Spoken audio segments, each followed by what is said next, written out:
La nécessité est la mère de l'invention, et plutôt que d'attendre des années de recherche et de développement, les soldats ayant besoin d'armes à feu spécifiques prenaient souvent les choses en main. Les soldats de la Première Guerre mondiale recevaient généralement des fusils à verrou, qui étaient excellents pour le tir à longue distance. Mais c'était un inconvénient majeur dans les espaces confinés des tranchées, lors des combats urbains, ou à courte portée en général. S'il y avait une nation qui a vraiment adopté l'idée des armes improvisées, ce serait la Russie. Le front de l'Est n'a pas connu la même guerre de tranchées prolongée que le front de l'Ouest. Mais ils ont trouvé une autre raison de réduire la taille des armes pour les rendre plus maniables. Les partisans, les bandits, les révolutionnaires et même les paysans qui voulaient se protéger avaient besoin d'armes pouvant facilement être dissimulées aux regards indiscrets. Le fusil principal des forces russes était le Mosin Nagant, un fusil très fiable et populaire, mais long, alors que les pistolets étaient difficiles à se procurer. Le Mosin Nagant a été modifié et appelé Obrez, le mot russe signifiant raccourci. Ces armes n'avaient pas de forme ni de taille standard, leur apparence dépendait des besoins ou des capacités de leur créateur, sans pour autant détruire le fusil lors de la modification. Il pouvait s'agir de modifications simples, comme raccourcir le canon pour transformer le fusil en carabine, ou encore couper l'arme, au point qu'il ne restait plus qu'un simple pistolet à verrou. Malgré leur taille réduite, les pistolets Obrez, issus du Mosin Nagant, utilisaient toujours la cartouche 7,62 par 54 mm R. Le recul était intense, et l'Obrez n'avait pas de guidon, ce qui rendait la précision difficile au-delà de quelques pas. C'était plus un vœu pieux qu'une chose sur laquelle on pouvait compter. Malgré leurs limites, elles furent pourtant fréquemment utilisées par tous les camps lors des guerres civiles et des mouvements d'indépendance qui secouèrent l'Empire russe et la jeune Union soviétique. Facilement dissimulées sous les planchers, à l'intérieur des cheminées, ou cachées sous un long manteau jusqu'à ce qu'on en ait besoin. Bien que le Mosin Nagant fût le plus courant, d'autres fusils furent également modifiés de cette manière, comme les Mauser allemands et les Arisaka japonais, et tout ce qui était disponible à ce moment-là. Sur le front occidental, la guerre de tranchées dominait, et les fusils réglementaires étaient trop longs pour être efficaces dans cet espace confiné. Pour remédier à cela, des armes comme les pistolets étaient utilisées, mais elles n'étaient pas toujours disponibles. Pour compenser cela, les soldats retiraient leurs baïonnettes de leurs fusils pour les utiliser comme couteaux, utilisaient des pelles de tranchée comme armes de mêlée, et fabriquaient parfois leurs propres armes. Cela ne semblerait pas déplacé sur un champ de bataille médiéval.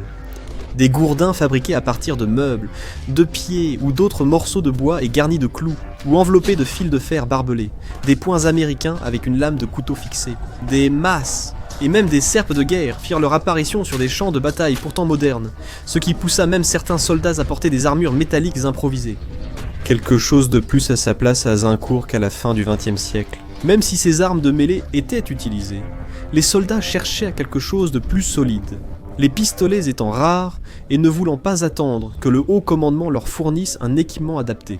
Ils ont pris les armes à feu auxquelles ils avaient accès et y ont apporté quelques modifications.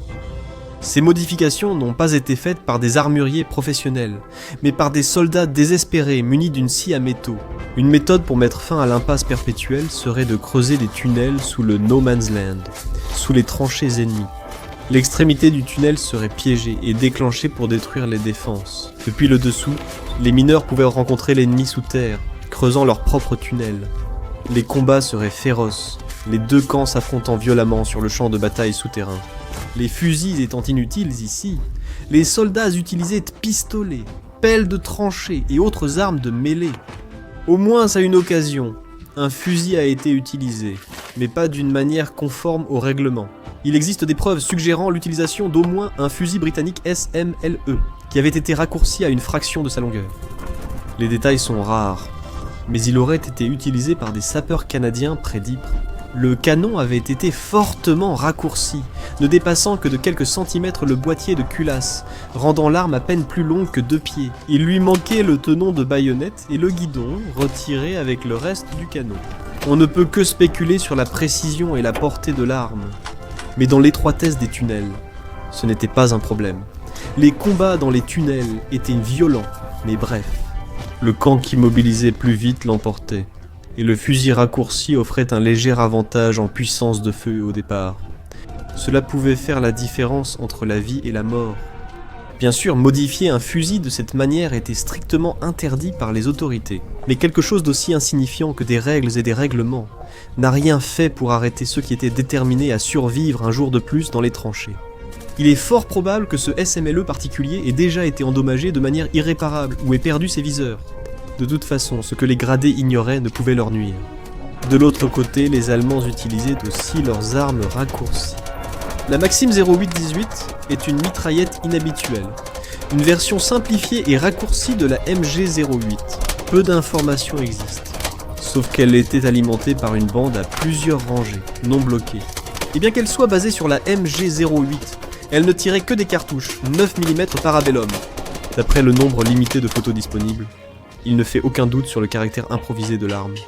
C'est à peine plus qu'une crosse en bois et 2 poignées de pistolet sur la boîte de culasse avec un canon court. Les détails sur l'arme, tels que cadence de tir, quantité produite, portée, précision et fiabilité, restent inconnus. S'ils ont vu le combat sur le terrain, ou autre chose, même le nom est inconnu. Le nom, Maxim 08-18, est utilisé car les experts en armes à feu n'ont pas de meilleure appellation. Certains la nomment aussi SMG 08-18. Son existence illustre la priorité donnée aux armes improvisées raccourcies durant la Première Guerre mondiale. Les Américains n'ont pas non plus perdu de temps pour tirer les leçons du conflit. Bien qu'il n'y ait aucun rapport sur des Springfield M1903 raccourcis, les Doughboys ont modifié d'autres armes pour la guerre des tranchées. Les fusils à pompe, déjà utilisés avec succès aux Philippines pour réprimer l'insurrection, furent employés avec un effet dévastateur contre les Allemands. Capables de tirer d'impressionnantes gerbes de chevrotine à courte distance, ces fusils de tranchée étaient déjà bien plus courts que les fusils standards. Les soldats qui les utilisaient modifièrent les balayeuses de tranchées encore davantage en sciant le canon pour les rendre encore plus compactes. Ces armes étaient d'une efficacité brutale et ont d'ailleurs poussé les Allemands à protester officiellement contre leur utilisation.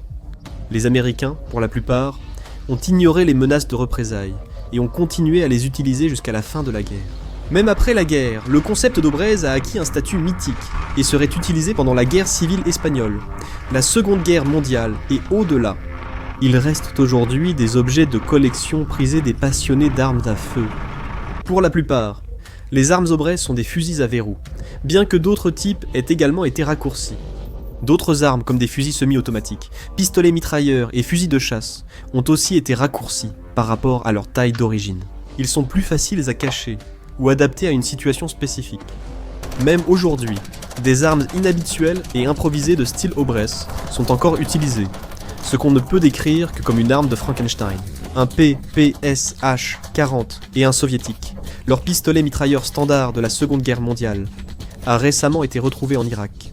Sa crosse en bois a été découpée pour former une poignée pistolet, et le canon réduit à la largeur d'une main depuis la boîte de culasse. Encore plus surprenant, l'arme a été modifiée pour tirer du 9 par 19 mm Parabellum et accepter les chargeurs allemands de MP40. Elle est assez petite pour être tirée d'une seule main, mais comme toutes les armes de style Aubraise, le recul doit être immense, et tirer en rafale d'une seule main risque fort de représenter un sérieux danger pour la santé. Cela montre bien que sur le champ de bataille, un peu d'ingéniosité et une scie à métaux peuvent faire toute la différence. Merci d'avoir regardé.